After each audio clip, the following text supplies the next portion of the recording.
শীর্ষ আদালতের বিচারপতিকে ঘিরে তুফান। হঠাৎই কেন উঠছে ইমপিচমেন্টের প্রশ্ন, যা সামনে এলো তা বিচার ব্যবস্থার ভিত নাড়িয়ে দেবে। বিচারপতি যশবন্ত বর্মা দেশের উচ্চ আদালতের অন্যতম পরিচিত মুখ, অথচ হঠাৎ করেই তাকে ঘিরে রাজনৈতিক ও আইন জগতের অলিন্দে উঠেছে চাপা গুঞ্জন। ইমপিচমেন্ট একটি শব্দ যা এতদিন সংসদে রাজনীতিকদের বিরুদ্ধে ব্যবহৃত হতে শোনা যেত, এবার সেটি শোনা যাচ্ছে এক বিচারপতির বিরুদ্ধে। কিন্তু কেন?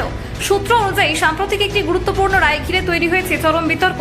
সেই রায়ের নিরপেক্ষতা নিয়ে প্রশ্ন তুলেছেন বহু বিশিষ্ট আইনজীবী, এমনকি সংসদের একটি অংশ।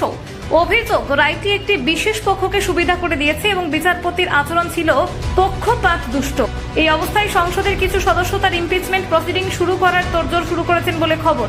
শেষ পর্যন্ত যা সামনে এসেছে এটি শুধু আইনি নয়, রাজনৈতিক চাপানুতরেও ইঙ্গিত বহন করছে। বিচারপতি যদি সত্যি অভিশংসনের মুখে পড়েন, তবে ভারতের বিচার ব্যবস্থার ইতিহাসে এটি হবে এক যুগান্তকারী অধ্যায়।